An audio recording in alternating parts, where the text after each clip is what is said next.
Hello again, folks. Barry here with Barry's 8-track and classic car radio repair. And today's completed unit demonstration is going to be on a unit sent in by Brad. Let's see, where is Brad? Brad is in Glencoe. Looks like possibly Illinois.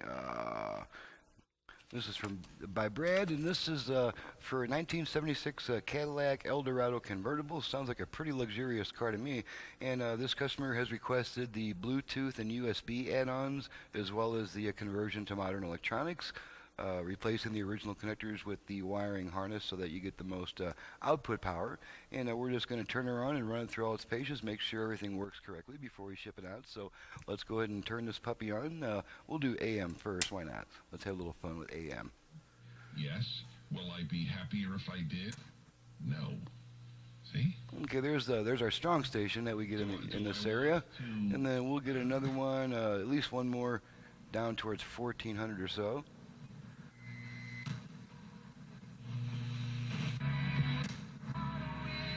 Okay, there's that one. The idea. You want to challenge And 3, that's about as much as we get in this area here as far as AM stations goes. At nighttime, we get a few more weak stations coming in. So let's go ahead and switch over to FM, and we're going to run it all the way across the dial and see how many stations we can get. I expect to get around 25 or so, maybe more.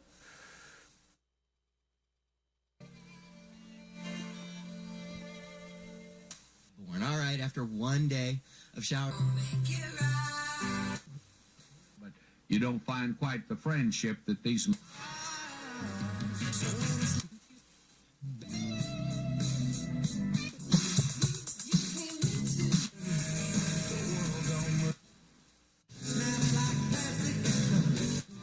There's 10 so far.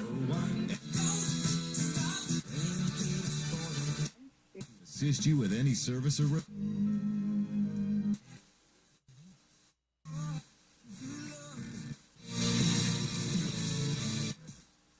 and shared his wardrobe.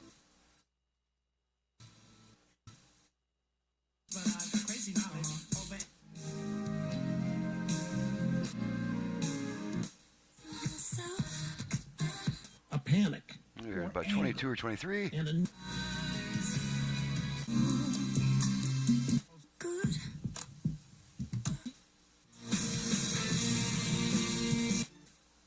And dinner with the family. Okay, with 26 that come in strong enough to light the FM stereo indicator, and then we get a couple more between those. So it's a pretty good FM reception. And now we're going to demonstrate the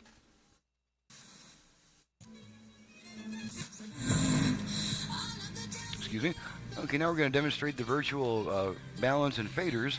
As mentioned in other videos, I don't reuse the factory fader because they're destined to break down sooner or later. A lot of them don't work already. So now we can do our front-rear fade and our left-right balance with the tone control. And so we're going to, the way that we activate the fader is we give the tone control 2 quick turns to the right, each time returning it to its original position. So I'm going to go ahead and move this control to about the center, so I've got room to rotate it, of course. And we're going to rotate it twice to the right. When it successfully activates, we'll hear 4 beeps through the speakers. After those 4 beeps, we can use the same control to adjust the front-rear fading. So let's go ahead and switch to our output level meter so we can see what we're doing here. Okay, going to rotate it twice to the right to activate the front-rear fader. Here we go. Okay, there's our 4 beeps.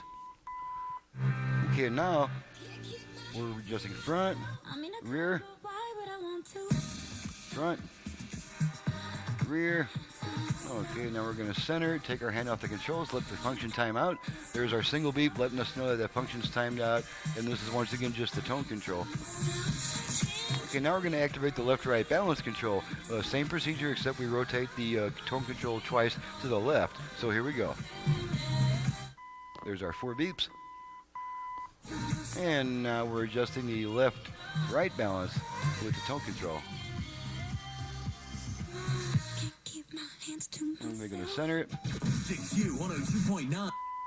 Okay, and now we're going to make sure the Bluetooth activates, and We do that by giving the volume control. One of the ways that we can activate the Bluetooth is to give the volume control 2 turns in the direction of higher volume. So here we go with that.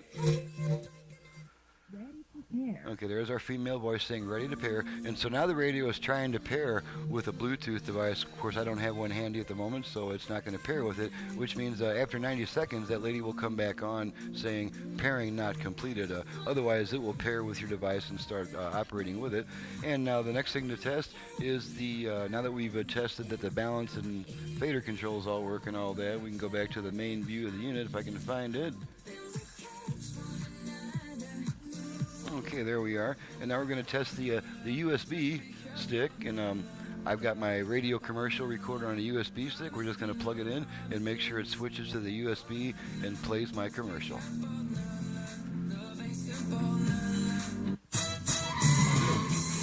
Okay, here's my commercial. Okay, I'm going to pull out our USB and the radio should come back. And there's our radio back. So now we've tested the Bluetooth, the USB, AM and FM, virtual balance, virtual fader. And now we're going to go ahead and test the 8-track section. And here we go. We got some Temptations on deck. They haven't been getting on me too much about copyright infringement on Temptation stuff. So here we go.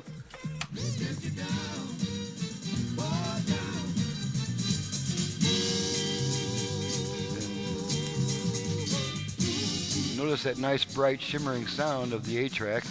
That's because I have replaced the original head preamp. Not a complete tape. Now there's a lady saying Perry not completed. I replaced the original tape head preamp with my own design, and you can see it's got nice trebly response there. Now we're going to switch tracks a bunch of times.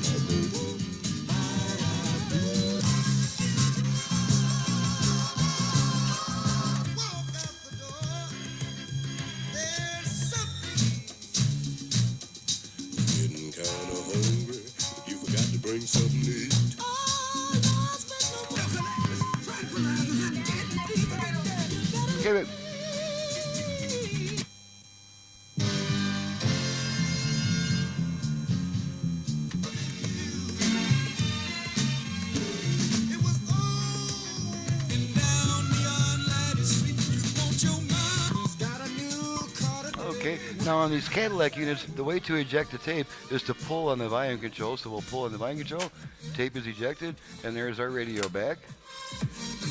Okay, so everything is working properly. She's ready to go. Oh, there's one thing that I haven't tested yet. Let's go ahead and turn this thing back on.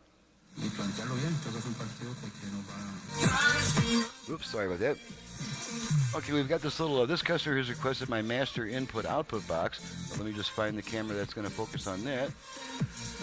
Okay, and this is just an extension box that puts all of your preamp outs and line input in one handy location. It's on the end of a 1-foot cable so that you don't have to worry about clearance issues behind the radio or on the side. You can pretty much stuff this box into any open space, and then it serves as your left rear, right rear, left front, and right front preamp outputs. You've got a subwoofer preamp output, and then you've got your line input right here, aux input. So let's just test that real quick. Large discounts on remaining and make sure that works. Inventory. 2017 Silverados with and we should hear a test tone. The radio will switch between radio and aux, and we'll hear a test tone. Okay, there's the left speaker, and there's the right speaker on our aux input. Now, it will wait 20 seconds before the radio comes back after using the aux input, and that's because it holds onto the aux signal a little bit longer than it really needs to make sure it's not constantly switching back and forth between songs or during quiet music passages. So the radio should be coming back any second now. And there it is. Okay, so that takes care of that. The entire unit is working correctly, and she's ready to go back to the customer, so now I can get out of here and get on the next job. This is Barry with Barry's 8-track and classic car radio repair. If you have an 8-track unit either for home or for car use in need of service, you can reach me directly at 533-9666. Same obviously applies if you have a classic car radio that you would like to add modern electronics to, add AM to an existing, add FM to an existing AM only radio, and of course Bluetooth and USB line input and all that cool stuff. So, my website is in the description below. Thank you very much for watching and listening, and we'll see you next time.